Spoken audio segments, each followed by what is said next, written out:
আসসালামু আলাইকুম। আজকে এমন একটা বিষয় নিয়ে আমরা আলোচনা করব, যেটা আপনারা এখন অনেক বেশি পরিমাণ ভুগতেছেন। এই ভোগান্তিটা আসলে আমি প্রায় মানুষেরই দেখতে পাচ্ছি। আমাদের অনেক যাত্রীরাই দেখা যাচ্ছে আহ ইমিগ্রেশনে গিয়ে ইমিগ্রেশন ক্রস করতে পারছেন, স্পেশালি থাইল্যান্ড, মালয়েশিয়া এই ধরনের দেশগুলোতে, যেখানে আপনারা ইমিগ্রেশনে তো যাচ্ছেন শাহজালাল ইন্টারন্যাশনাল এয়ারপোর্টে, কিন্তু যাওয়ার পরে সেখান থেকে আপনারা আর সামনে প্রসিড করতে পারছেন না। এটার কারণটা কি? যেমন গত অগস্ট মাসে আমাদের একজনে ফোন দিল আমার নাম্বারে ফোন দিয়ে বললো যে, ম্যাডাম আসসালামু আলাইকুম, আমি থাইল্যান্ডের ভিসা পেয়েছিলাম, বাট আমি থাইল্যান্ডের ভিসা পেয়ে আমি যখন ইমিগ্রেশনে গেলাম, আমাকে ওরা কিছু প্রশ্ন জিজ্ঞাসা করলো। এগুলো সব বিস্তারিত আমি আপনাদেরকে বলবো, কি কি কারণে এবং ওই যাত্রীটাই বা কেন ক্রস করতে পারেনি। তাহলে ইনফরমেশন গুলো আপনাদের যখন জানা থাকবে, আশা করি আপনারা এই ভুলগুলো করবেন না। এই ভুলগুলো না করলে কিন্তু ইমিগ্রেশনটা ক্রস করতে পারবেন। আচ্ছা, তারপরে উনি বললো যে ওনাকে ফাইনালি যেতে দিল না। ওনার ছাড়া ওনাকে এবং আরেকজনকে, এই দুজনকে ছাড়া বাকিরা কিন্তু ক্রস করছে ইমিগ্রেশন। শুধুমাত্র উনি আর আরেকজনকে ক্রস করতে দেয়নি। তো আমি যখন ওনার সাথে কথা বললাম, ওনার সাথে কথা বলে যেটা বুঝতে পারলাম যে উনি যার মাধ্যমে আসলে ভিসাটা করিয়েছে, তারা আসলে ওনাকে প্রপার ইনফরমেশন দেন নাই যে কি কি জিনিস আসলে ইমিগ্রেশনে কোশ্চেন করতে পারে বা ফেস কিভাবে করবে লাস্টে, সেগুলি কোনো কিছুই ওনার জানা ছিল না। যেমন একটা বড় বা একটা ইম্পর্টেন্ট জিনিস আপনার থাইল্যান্ডের ভিসার ক্ষেত্রে আপনার ব্যাংকে কিন্তু যদি সিঙ্গেল ভ্রমণ করেন তাহলে 60,000 টাকার মতো দেখাতে হয়। এই 60,000 টাকা দেখালে কিন্তু এনাফ।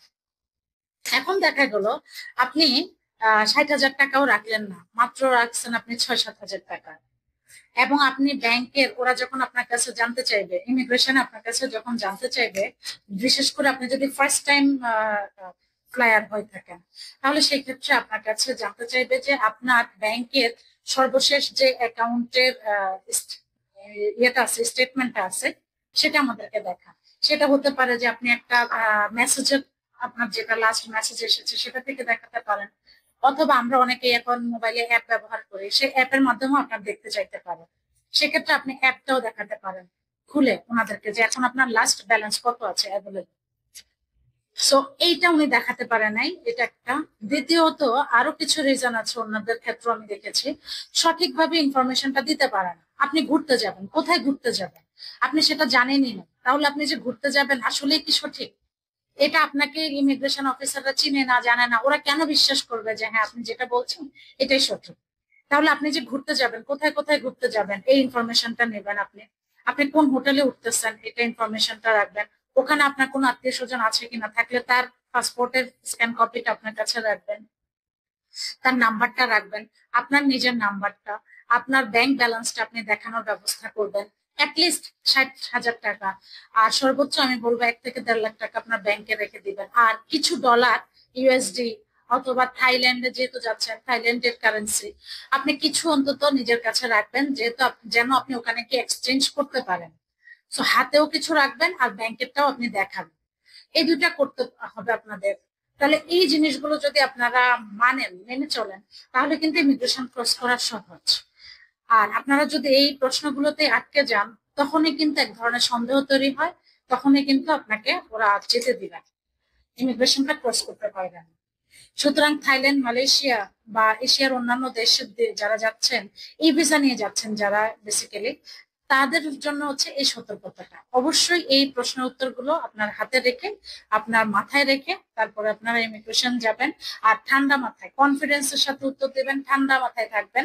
কোনো সমস্যা নেই, আপনি তো লিগেল ভিসা পেয়েছেন, সো আপনার যাবেন, আপনি যেতে পারবেন।